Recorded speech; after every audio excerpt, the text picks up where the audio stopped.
Okay, so I might as well start now. So hello, my name is Aude. I'm a customer services consultant at PTFS Europe.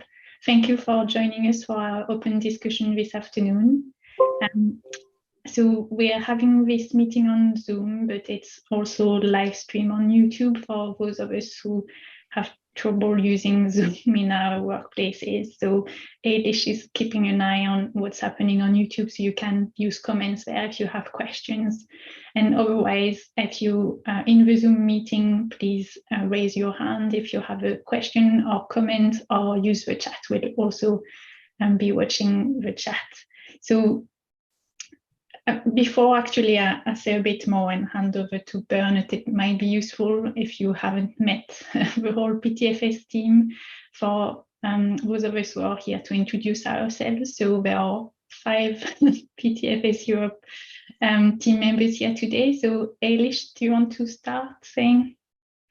Yep. Hi, I'm Eilish, sales and marketing consultant. So I'm the one who sends out all our kind of comms and emails and things. So you might recognize my name from that. Thank you. Fiona, do you want to go next? Yeah, hi everyone. I'm Fiona Borthwick. I'm Head of Sales and Account Management at PTFS Europe.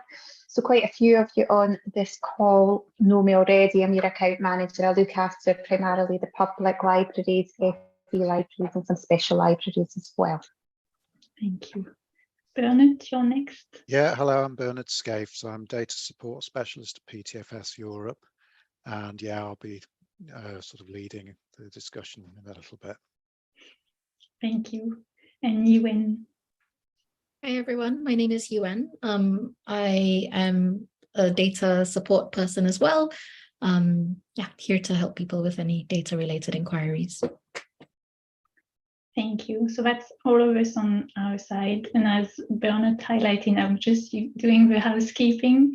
So I just want to say again that these open discussions are really for you. It's really to share your use of Cora and hopefully get some tips from others, how other libraries are using Cora, and therefore make an even better use of it. So obviously we're here to facilitate the session, to add some information and to start the discussions. So I am actually going to hand over to Bernard to set the topic for the day and to start the discussions. Okay, thank you. So today we're looking at tidying up your catalogue. You might call it autumn cleaning rather than spring cleaning, I suppose. And we're looking at discussing, what processes you use to tidy up your data and sort of spruce up your catalogue. And so one of the things we'll start with is sort of trying to go around and see whether anybody does anything, any sort of regular task, something they might do every term or every year. And I'll give you a sort of clue of the sort of things we're looking to, the sort of things we're looking for from our recent support tickets. So it's things like, we've had one asking whether we could delete some biblio records which had no items. So that might be an example, or checking for titles with holds where the last item is actually lost or missing, so that new copies can be ordered. All sorts of things. So we want to try and sort of concentrate on bibliographic and items data today if possible, but if other stuff comes up, that's absolutely fine. So I'll throw it out there and see if anybody do anything regular that they'd like to tell us about, or even if you're having problems with it and you'd like some perhaps advice as to how to do it or whether it can be done better.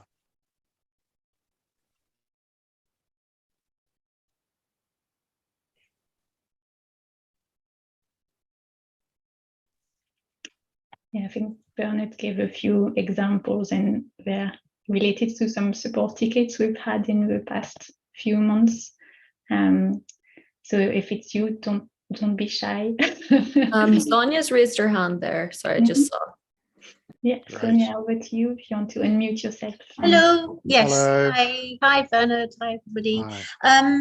Yes, I'm relatively new. We've only had Cohar a few months, but what I'm finding is that Cohar or PTFS rather imported some very, very basic records that we had, which was great because it gave us an idea of the number of books and things that we had. But now I'm actually cataloguing. I'm doing them by drawing in records from Z3950. So that means that I'm actually ending up with redundant records that were the scratch records. So what I'm having to do each time I finish a batch of creating new records is just go in and remember to delete those scratch records. Right. I'm just wondering if there's a better way of doing it. Right, yes, that's a good question. So the records, presumably, that are already there, these scratch records, they don't have anything much to match on. Is that what you're saying? No, they don't. No, Oh, and because I'm finding that there are so many records out there that I can download. Some of them some of them are sort of giving extras to me, which I can sort of copy and paste. But on the whole, it's actually proving quicker to do it from the downloads. Right, right.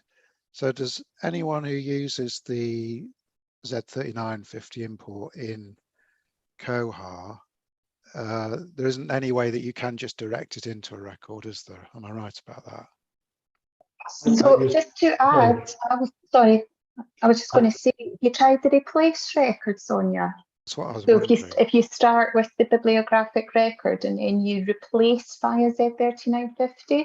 No, I start with the cataloguing, you know, the big box that says cataloguing, and then I go in, choose my template, and then bring into that blank template for that particular type of book, the Z3950 record.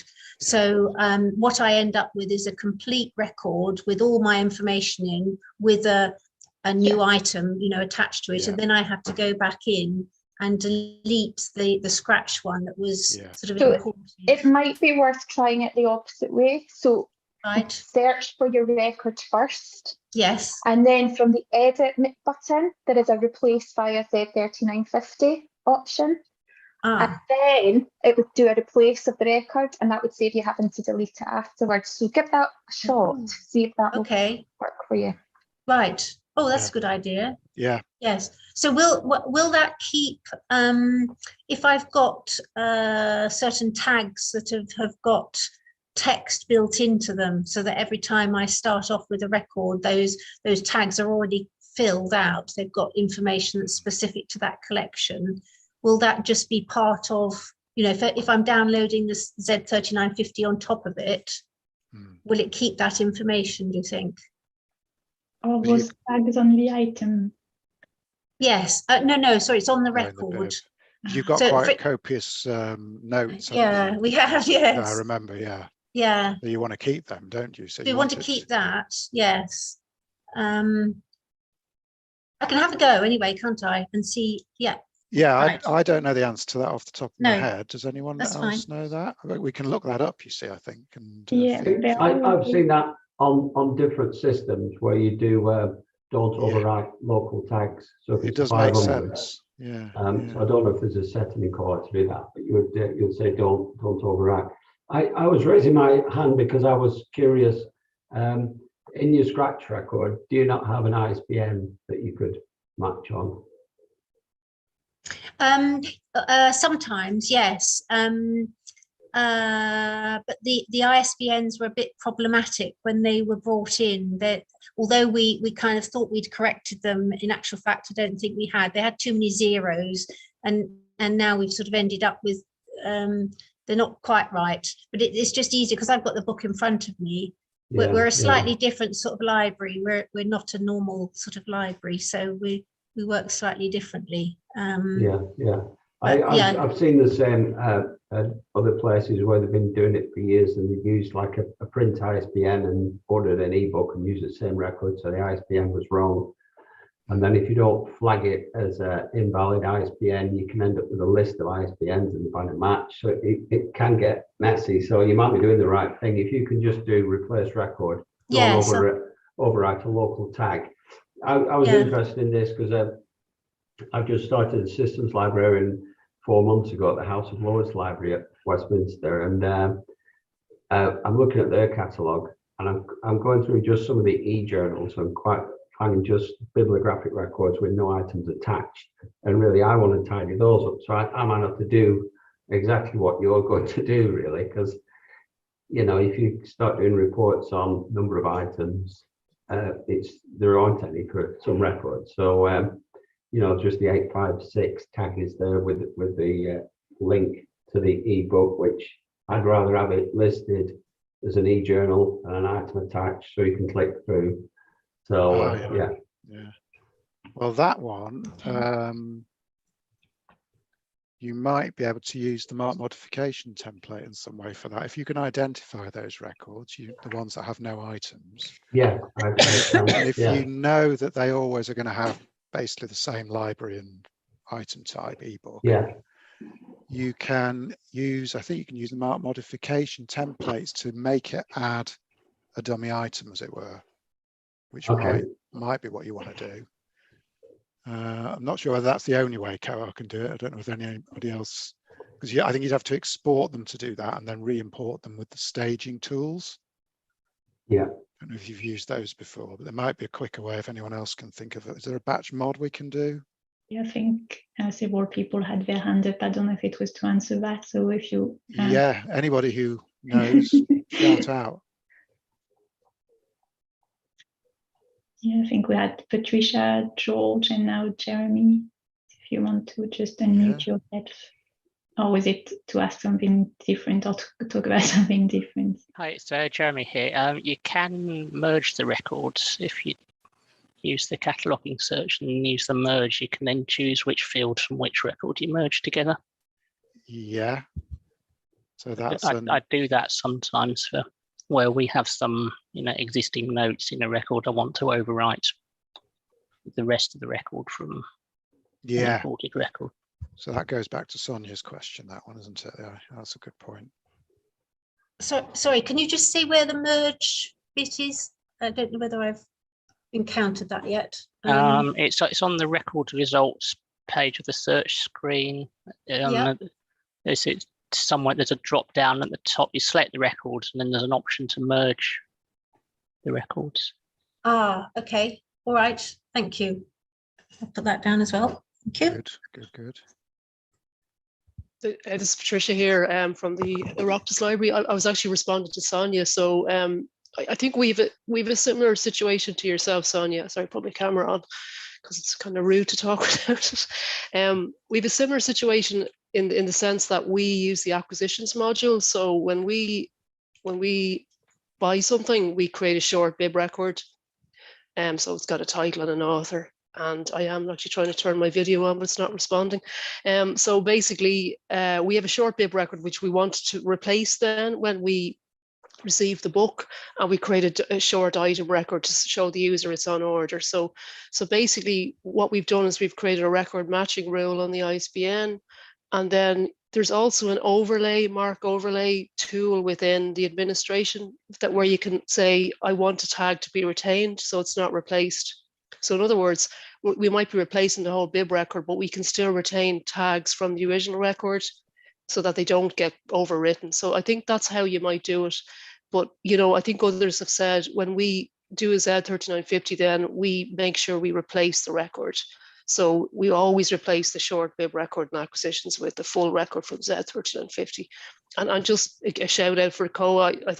I know Bernard, you had to do a lot of cleaning with us at the start, but we find COA fantastic for being able to dig around ourselves. And what we're finding is COA has made us look at cleaning our catalogue, which we'd been ignoring before because it was a bit more cumbersome on our previous systems. The problem is we haven't done anything for years, so we're trying to stock take on very old stock. So we're doing a lot at the moment. We've actually hired someone in to do this with us because we don't have the staff. So they've been really cleaning up typos, making sure that the author tags are correct, and we were finding some of our authorities were wrong, and that was nothing to do with COA and our migration. It was to do with the fact that our data was dirty when we brought it into COA and we hadn't cleaned it. So ideally, I suppose you want to have clean data when you bring it into COA, but COA is good for cleaning it up afterwards. So I suppose I'm here today just to kind of exchange experiences, but you know, we find the reporting module is ideal for us to just to start identifying the problems that we might have, you know. So so that's my twopenny halfpennyworth. Thanks. That's really good to know. Yeah, very pleased to hear you being able to make use of those tools and that they're working for you, because it is very powerful actually. And even now, I mean, I've been doing this now for 5 years or so, and I'm still finding new things in there that you can do and thinking, oh look, there's another tool that we can add to the armory. David, Like Mark overlay rules, for example, which are yeah. I just had a quick one, just as a footnote to that. I've worked at other libraries, and I'm about to do the same at this library, where you implement a new discovery system or refreshing a new discovery system like we've got. And if you've got bad data in there, you'll get really bad results in the new discovery system, because it abides by the rules, the cataloging rules. So if you've got like an 08 tag that's wrong with dates, or you know, anything that you've just put data into a marked tag because it seemed logical 20 years ago, it will have horrendous results when you get a discovery tool. So that's I would definitely really recommend doing the cleanup. That's a really good point. I mean, I've in previous jobs had the same thing, and there are like 3 things that I used to look for to make sure you got right before you were exporting to a third-party discovery system. And the first was, as you say, the date. You've got to make sure your 008, I think it's positions 7 to 10, date 1. Make sure that's filled in if there is something to fill in, because if it's not, then you can't do a proper date filter. The other 2 things, one is to make sure you've got a 245 field. Sounds silly, but quite often you find a bunch of records that have no title. Well, that's not going to work very well in your discovery system, is it? And the other thing that can creep in is sometimes you find your item type field is null. That can creep in, especially if you've been on COA for some years. And it can be worthwhile just looking through for item type, this I-type field, where the value is null, and making sure that they actually have a value, because that will make sure you mean that you can filter properly when you're doing any searching or filtering. Another one that sort of came to bite us at the time was format. I can't remember if it's in the 008 or it's in the 007 tag. Oh yes. You know, it'll be displayed as like something bizarre, like a basket or a box or something. Yeah, piece of equipment or something. Yeah, equipment. It came as a set, like a set of instruction material or something, and it's catalogued as that, and it wouldn't display that in your OPAC because you knew it didn't do that. But in a discovery layer, it abides by the rules, and it says you've got all these sets, you've got these data sets, and it was really weird. That's right. I think that's in the leader field. I think and it's right. One of them's called the General Material Designator or something, I think, GMD. And it's definitely, I used to look at that one as well and make sure that was right. Sometimes you can compare that with your item type field, and you'll find some very peculiar things. Yeah, I think in like an out-of-the-box OPAC, it would use the item type and ignore those fields or whatever. And then the discovery system didn't, and you're scratching your head going, exactly,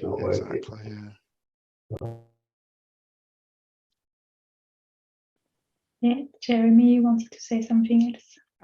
Yes, on the 008, we found a batch of records where the date field was actually blank in the 008, which means you couldn't actually sort by date on those records. I've now got a nice report that lists the 008 and the 260 Part C in the same output, so I can compare them, but there doesn't seem to be a way you can automatically update the 008 based on the 260. But I've got a list. I can identify from the report which, where the date is different, and we just go in and edit the field. You're right. The records. Because you still use the new, is it the new 264 as well? Do you have to use that one? Yeah, you could look there as well, couldn't you? Yeah. In theory. And I've also got a nice report I wrote that lists items without item types or items without call numbers. Good. And then just go and edit those every now and again. The one I'm having problems with at the moment, we've got a few ISBNs where for some reason they've either got spaces or something in the middle, or there's one or two where we've got 12-digit ISBNs. I think the last digit got truncated somewhere along the line, probably when somebody was pasting it in, which means they're not actually a correct ISBNs. That don't, they're not bringing up any cover images in the OPAC. So I'm just trying to identify problematic ISBNs really at the moment. I'm trying to find as many as I can with hyphens in and get rid of the hyphens, but whether there's any nice report anybody's got that does that, it might be useful. Yeah, I think we might have something somewhere on that sort of thing. There isn't anything on, you haven't looked on the Koha reports wiki just to check there, it might be.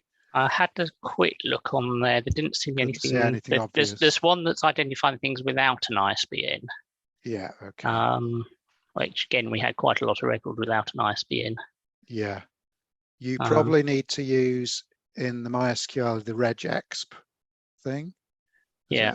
Regexp expression where you put in various combinations of pattern, such as where there's a hyphen, where the length of the field is greater than 11 or whatever it might be, a number of sort of this or that, so that it will report them all in a group for you. Yes, we can probably help you with some of that if you yes, and I also set up a query last week in Metabase, so it lists all my ISBNs and I've sorted them, so it's slightly easier to see the dodgy ones with spaces in the middle if you sort them. Yeah, absolutely, yeah. Yeah, I think everybody is amazed by your reports, Jeremy. So if you were willing to share them, you'd find some very interested people. Right. Definitely. Well, I presume these can be put on the Koha reports wiki, couldn't they? I mean, isn't it just open that? So anybody can put reports there. So yeah, it'd be useful to us all, those guys. They can, and also on our Metabase repository, Bernard, as well, for those that use that use Metabase. Good point. Yeah. Sharon, I think you are next to put your hand up. Hi. I can't get my video to work either, sorry. We're still relatively new in Cumbria with Koha as well. But we're coming up to 2 years now, and we're doing an awful lot of, I'm doing an awful lot of tidying up at the moment. One thing I have found that was very useful, previous to what a previous person had said, that their previous system, when they transferred all the records over, it was in a bad condition when we moved it over. But what I am finding is that the date when we actually transferred the items is becoming really useful. So that's that last activity date, if it's the same date, which is, I know off the top of my head now, if it's the if it's the 6th of the 10th, 2020, and it's not changed, and it's not changed, and therefore the items haven't been checked out at all, they're becoming stock that we haven't got. So that is really useful for us to know that date, and that's helping to clear stuff up and get rid of old stock that we haven't got and we've not had for a very long time. Excellent, that's good. It's a good trick. Hannah, did you have something else? Yeah, again, it's a 008 query. So we've got similar issues probably in that about dates in the 008s and importing into the Knowledge and Library Hub, which is the NHS's big discovery service. But we're a consortium of, I think now about 40 libraries. And so is there likely to be any way of doing batch changes to 008 fields if I find that here's a whole set which should say something specifically different in the 008, it should all say 2021 in these characters. Is that something that can be done with the batch modifier? I think that the issue with the batch modifier is that the replacement value that you use basically has to be one value. Yes. I think. So, you know, you could change all your dates to 2022, but that's probably not what you're trying to do. Possibly not, no. Has anyone else got any? I mean, I do have other ideas of how to do it outside the system. Does anyone have any ideas how you might achieve that in the system? I mean, any of the tools that we have? I did a batch modify with the URL in the 856. Yeah. Which involved doing like a two-step batch modify, which modified the first section and then the next right. Was there a regex replace plan? Because the ISBN was part of the URL, which kind of worked, but I'm not sure if it would. I think that in the mark modification template, yes, you might in there, like, certainly you have that find replace option, don't you, in there? But where you can use regular expressions, so you can strip out part of it. You can, but you can't do the thing where you, I've forgotten what it's called with regular expressions, where you say take a little bit. That's right. Yes, take a. So you can't say take this chunk and then put it into the new field in this. Yeah, I think you're right. Which was why I did the sort of two-step thing, but yeah, I worry about fiddling with the 008 field. So yeah, I mean, the other way to do it is if you've identified the records. Well, I don't know whether this is open to you as much, but you'd export the records using the export utility. So you identify the records first in a report. You get the IDs of all the reports. Sorry, of all the records it's returned, and you use that list of IDs to export the records concerned, and then that's the problematic bit. You've either got to use something like mark edit. I don't know whether anyone uses that, but or you may even have to use some programming to basically do the replacement of the 008 date, which is not there, with the 260C, and then you will have to import it back, matching on the Koha Biblio number, so it knows which record to overlay, and it will just do a small overlay using the stage and load tools. So it's a bit of a process. Yeah. Sorry, I've used the Mark Edit, and it is a fantastic tool. It's free, and it's it's got me out of jail so many times. yeah, me too. It's great, but I find I have to relearn it every time. yeah, I do. Yeah, I do as well, actually. Yeah. Brilliant. Well, thanks, Ben. Take a deep breath and consider that at some point. Yeah. But I always have to go through the whole process and try things out. You know, you can always try things out on one record. Remember as well, if you're scared to change something with regexes, then you just put in your criteria, you know, just throw it on one record and see what you get. And sometimes you just have to play around until you get what you want, and then you inflict it on all the other records. Thanks very much.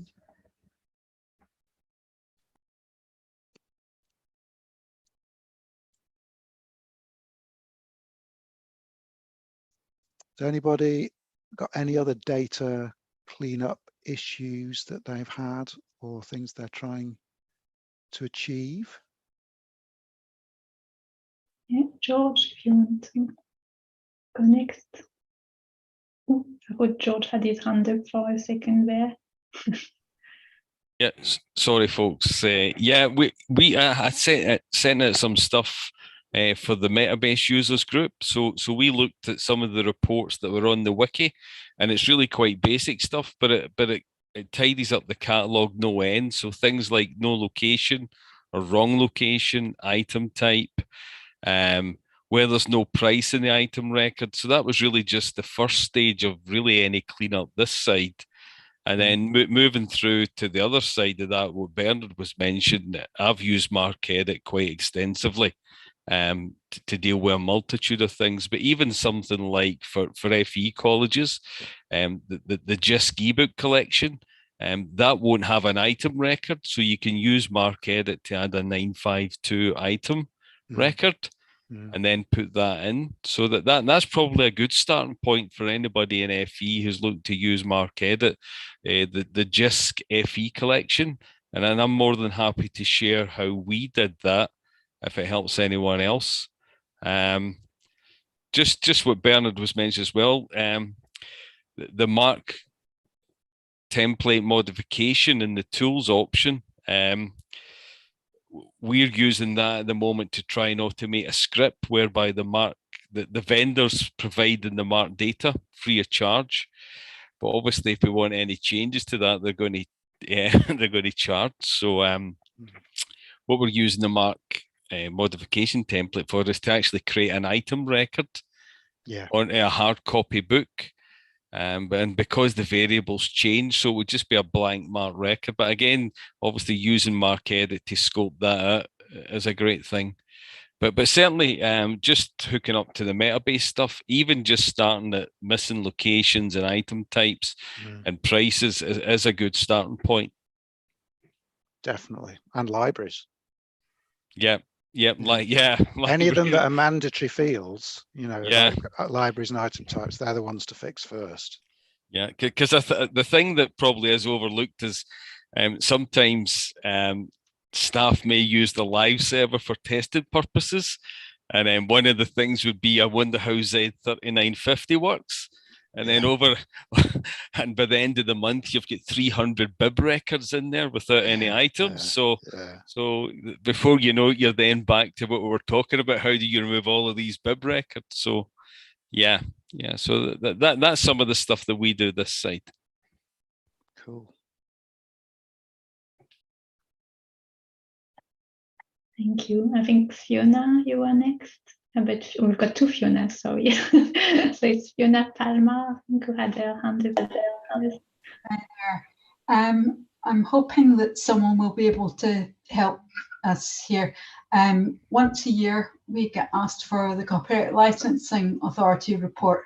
And as the only representative here of the consortium that we're part of, I've sort of solely worked out from the Metabase side because I don't have SQL. Luckily, one of my team members does, but she's on holiday and hasn't really had a chance to look at this yet. I've sort of worked out publisher code, author, ISBN, title, and because we're a consortium, probably need branch code as well. But apart from that, I'm not entirely sure. I've tried from the Metabase side to merge some of those tables together. It's very, very messy. And if at all possible, it would be lovely to have the borrowers are actually borrowing those, but that's adding at least one more table. Does anyone have a simpler way of doing it? Help? Thanks. And if no one has any suggestions today, please do log a ticket with us and we'll help. Absolutely, yeah.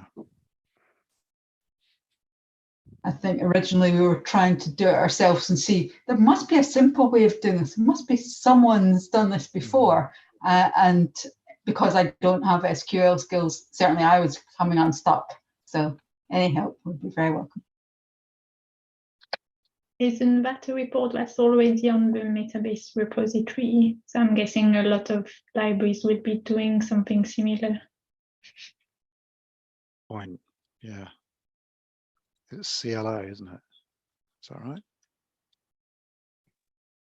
Yes, the Copyright Licensing Agency once a year, which because we didn't have that many issues for after the lockdown happened, we weren't too badly off at that point because I'm Scottish Government Library, so we're not dealing with the public every single day. But I can see that as we catalogue the books that we sent out to staff and will eventually get back, when those come back and get catalogued, we will have far greater need for an actual official full report. I'm not seeing anything obvious on the repository, but it rings a bell with me as well, this, but Thank you. It exists somewhere, this, I think. So put a ticket in and we'll have a hunt for it. Okay, thank you very much. Thing.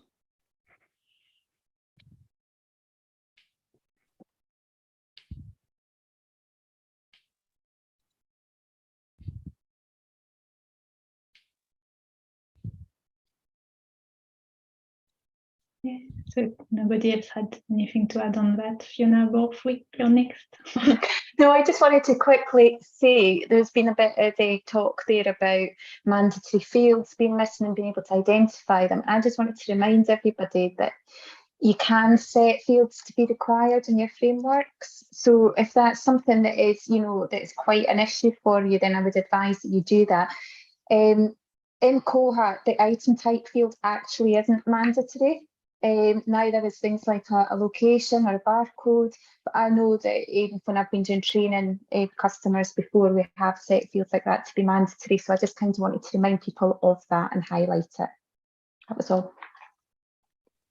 That's useful because I didn't know that. I'm just wondering if we have a video on frameworks and making field mandatory already, or if it's something we need to add to our list. Yeah. Oh, we may do. I'm not sure off the top of my head, but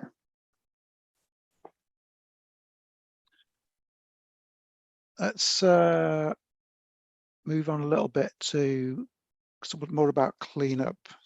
There is a cleanup script, so but I was just wondering whether everybody's aware.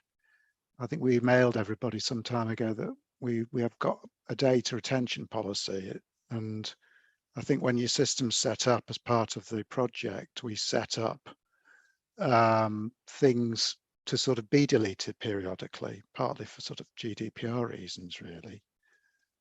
So worth being aware of that. If you're not, I think it must, is it on our website? That I think possibly the retention policy.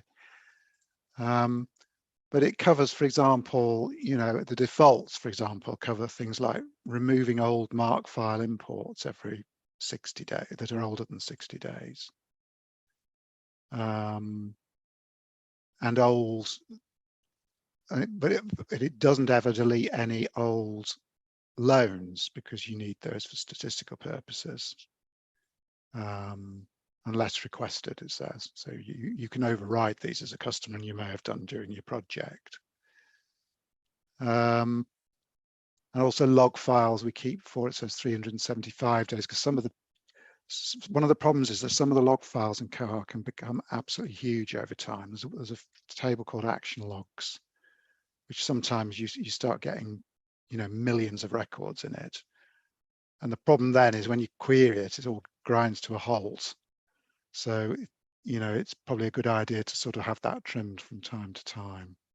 So, you've not got more than, say, a few years of data, for example. But does anybody have problems actually, deleting records that they don't need anymore?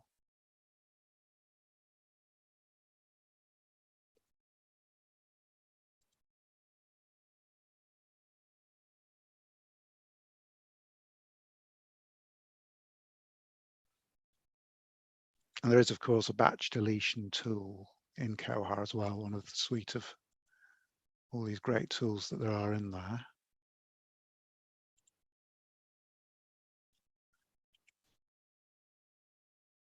So, yeah. Oh, got another question. George.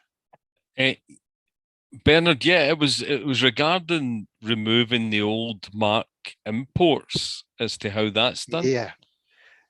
Right. Yeah. Well, we had a bit of an internal discussion about this because it's done via a cron job in the back. So, and yeah, it just runs anything that's over 60 days. I think it deletes. So you'll probably find they're not on your list unless you've requested it otherwise. Right. Okay. But we have had the odd problem where we've actually wanted to be able to get back to them a little bit further back than 60 days. Because how it is, it is possible, if you're not careful, you can sort of remove an import without actually removing the imported records from the pool. Sometimes we need to sort of look in there. Okay. Thank you. Yeah, I was blissfully unaware about that. And yeah, I think most people would be. I think, in fact, I was, I think, until we got a ticket about it a few weeks ago on that. So, sorry, yeah, Bernard, can I just check? Are you talking about the staged mark records, the .mrc files that you might still have in Goa? Okay. Yeah. Okay, I didn't know we could actually get rid of them. That's news to me. Well, it may have been set up for you as default anyway.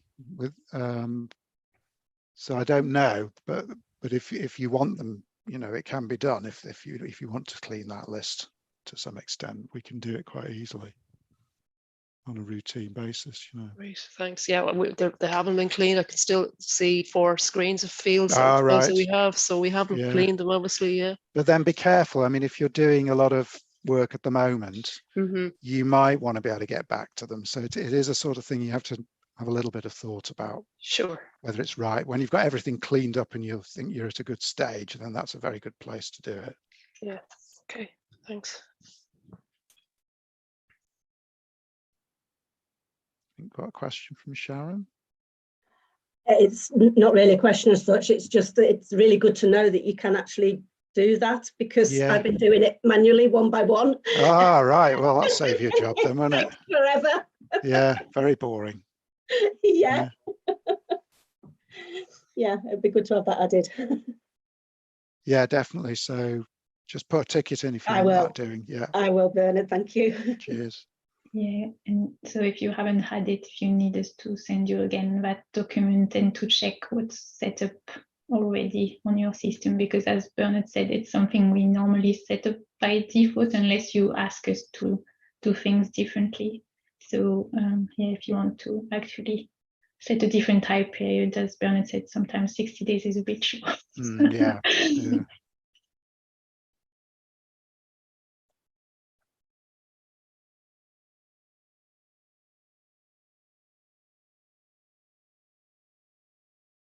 That policy actually covers a lot of other things. Yes, it does cover a lot of things. Yeah.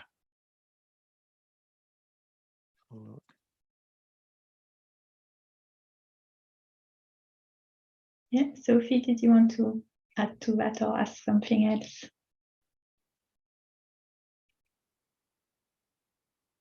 Well, you're on mute, I think. Sophie. Yeah, I think we can't hear you. Sorry about that. I actually wanted to ask somebody else. I don't know if it's an issue for anybody else, but we use EDI for ordering, and when items get cancelled from an order, if we have to cancel all of the items, we have to keep the catalogue record, because if we don't, we lose the data from acquisitions, and it just tells us that a record's been deleted but doesn't tell us what it is. And obviously it'd be really good to keep those details in acquisitions but be able to get rid of the catalogue record, because if we weren't actually able to get the item in the first place, there's a good chance that we're never going to be able to get it, and it just means that there's then not an unrealistic customer expectation that we are actually going to get that book. I don't know if anybody else has this problem, or if anybody knows of a way around it. I know we can hide books from the OPAC, but you know, ideally we'd like to be able to get rid of it off the system if we're never going to be able to get it.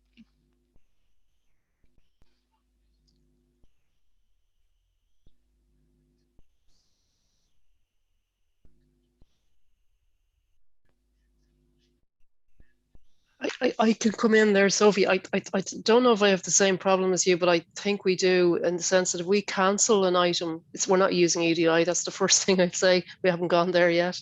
But if we cancel an order in a basket, for example, the title display goes a bit funny, and it still doesn't remove the record. I think is that what you're suggesting? There's still a record, a dummy record in the system there, which you would like to see removed. Yeah, I mean, basically, we end up with what looks like a normal catalogue record, but rather than it having any items attached, the the record just stays there with the cancellation details. And ideally, because we know we're not going to be able to get that book, it would be good for us to just get rid of it, because obviously, you know, staff might get confused as well as the public and think that we can actually get this book. So if we could just get rid of it from the catalogue, it would be great. But if we do that, the details disappear from acquisitions. And I can't remember exactly what it says, but it does say something along the lines of bibliographic record deleted. Yeah, that's it. Yeah, That's and it, obviously for audit purposes, really we need to keep that data in acquisitions if we can. But we'd like to be able to tidy the catalogue by getting rid of those books that we're never going to get. Yeah, I would support that too, Sophie. I would definitely see that as almost as an enhancement, maybe we have to propose in the acquisitions module. Yeah, it's all to do with the constraints in the database, I think that. Yeah, I mean, certainly on previous systems that we've had, we've been able to do that. We've been able to delete a record, and acquisitions actually holds on to the details even though the record's not there. And I know that is something that would be incredibly useful.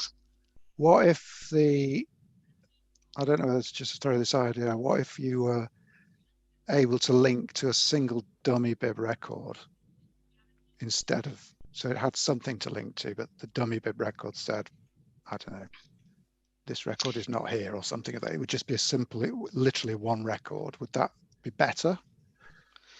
I mean, I don't entirely know, to be honest, but it's more kind of at the moment, if we delete them, then we've got no record in acquisitions. Oh, I understand that. That's why I'm saying if you had a link to a one record, it would keep all your acquisitions details.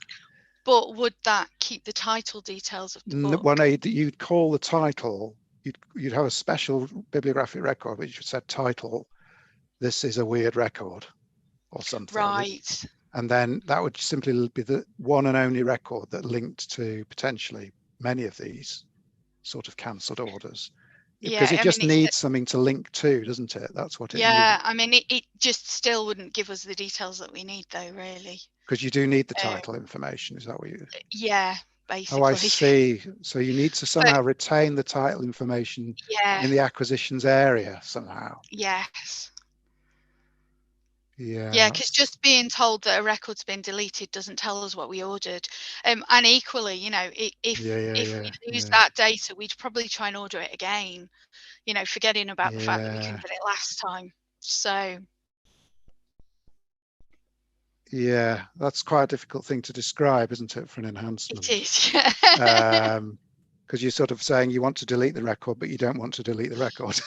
Yeah, that's it. Because I think the title and record elements, all of that are linked to the bib table. You know, they're linked to the. That's it. That's the problem. You have to have something in that bib table, but you want to sort of exclude that from being searchable by staff in a way, so that they don't is that it? Exactly. We effectively want it to be removed from the catalogue, but retained in acquisitions. Yeah.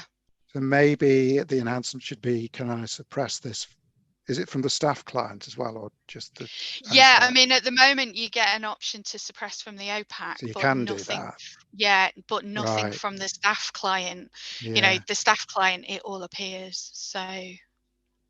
Or whether you could give it another filter by giving it some sort of weird dummy item type. Yeah. Would you filter off or something like that? Bernard, would it be possible to add it as a staff level permission? So in other words, Sophie can find that access to specific staff as well. Is that another way of doing it? I reckon you're digging into this. The thing with enhancement requests is to try and ask something that's reasonably easy to do. And I know that if you ask that, I don't think you get a big response because there isn't already a permission that does that. Well, no, I've done it, but it just takes a while to come through. I mean, that would be a good way for us to kind of tidy up a lot of our dead records on the catalogue. So I will get onto it, John. I think somebody's Yeah, we're unmuted. going to shift along, but you've got the text of it, but we haven't got it. So just go on the basis of that. Yeah. Oh no, because it's a different version, isn't it? Yeah, that's right. Because it's a third edition. Yeah, I'll get start. I will get it to ASAP. Right, there we go. Jeremy found a book that looks very similar to what you've been discussing, so he's put it in the chat. Thank you for that. Oh, great. Sharon, did you have? I don't know how many items that you're talking about that you'll be cancelling, but I was just wondering if you suppress it off the OPAC, can you not put something in the remaining record that staff would see and would know yes. that not to reorder, or any details, any notes or something in red? Yes, we could, but we try and keep our cataloguing as automated as possible. Right. Basically, we don't have dedicated cataloguers anymore. No, it used to be we me, and it's not me anymore. Yeah, we're the same. So would you have in your automation side, would you have access to using the mark modification template to add a field in for I you? use the mark modification templates regularly, so you could use that to make it put that note in. Yeah, Potentially, couldn't you? I guess it depends on how many you're talking about, really, doesn't it? If you're cancelling a lot, it is going to be a big job for one person to do. Yeah, I mean, the cancellations get done once a week, and obviously it's variable amounts of things that get cancelled. It just depends what we can and can't get from ASCIIs. Yeah, interesting.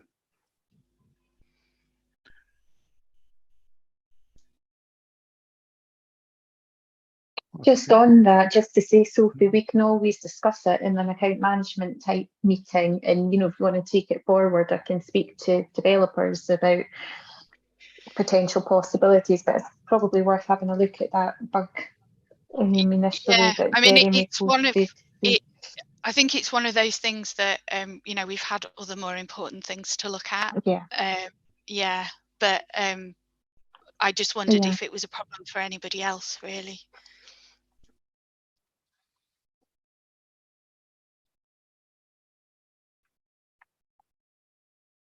Oh, I can see another hand, Keith. Could you tell me, dispel my ignorance, what is a mark modification template? Well, basically, it's a way of when you're importing a record through the stage rules to say just a rule of some sort that you can make. So you say, well, if this record doesn't have an item, please add an item to it and make the fields say this, this, and this.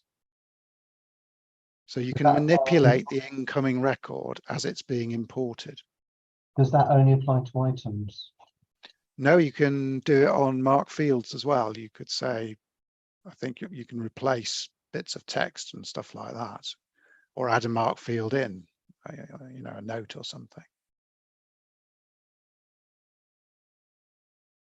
Would that include modifying punctuation, or is that too? It is pretty powerful in that you can do searches and replaces that use regular expressions. Yes. So and how do you learn to use this? The mark modification template. Yeah. I think is it a manual? I think that Ord put in was there a tutorial for it or a video or something, Ord? Is that Bywater Solutions? Or am I making that up? It was more about the framework, so I've just put the link to the manual, but give me a few more minutes, I can find a few. Oh, that'd be good. Thank you very much. Thank you. But it's basically you create your rule first, like I'm saying rule, but it can be more than one, and then you can use it either when you import the records, as Bernard said, or also when you do a batch modification of records. That's right, yeah. Which is also why giving it a relevant name is always very important to know which one you're using where. Yeah, and George, I'm guessing you're using those quite a lot. Yeah, as recent as about 2 hours ago, so that's why I put my hand up. So yeah. So a couple of good examples were, again, if if you've got marked records that you're importing and you want to draw in the call number from the marked record into the item record, then the mark modification tool will you can create a rule for the 082 field so that it will pull in the call number.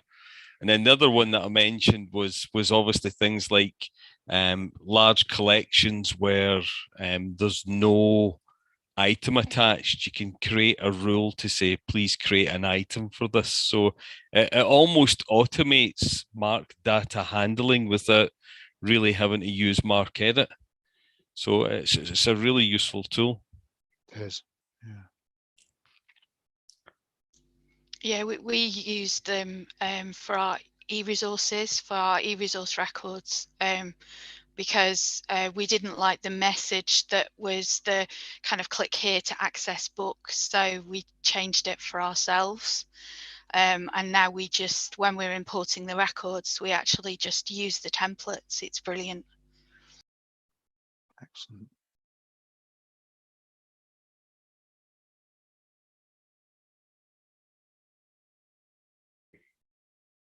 Great.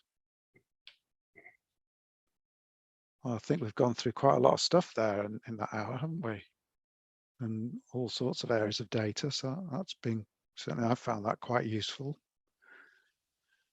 And hopefully you have too.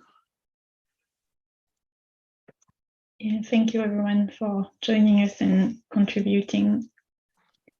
Yeah, thank you. And I think the next open discussion is in November. Am I right there? Maybe. Possibly. Right, yeah. we do have a customer day looming in November, so it possibly will move. Yeah, we'll have to come back to you on that one. I think it's safe to say that Eilish will be in touch. Yeah. And just a little plug, as I've just mentioned, our customer day, 15th of November, in your diary to see if the date has gone out. We will have more details for you soon. It'd be great to see as many of you there as able. Thank you, everyone. We'll let you get back to your other tasks. Nice to see you all. Yeah, good to see you all. Bye. Thank you. Thanks a lot. Bye. Bye for now. Thanks, everyone. Thank you. Bye. Thank you. Bye. Thanks very much. Bye.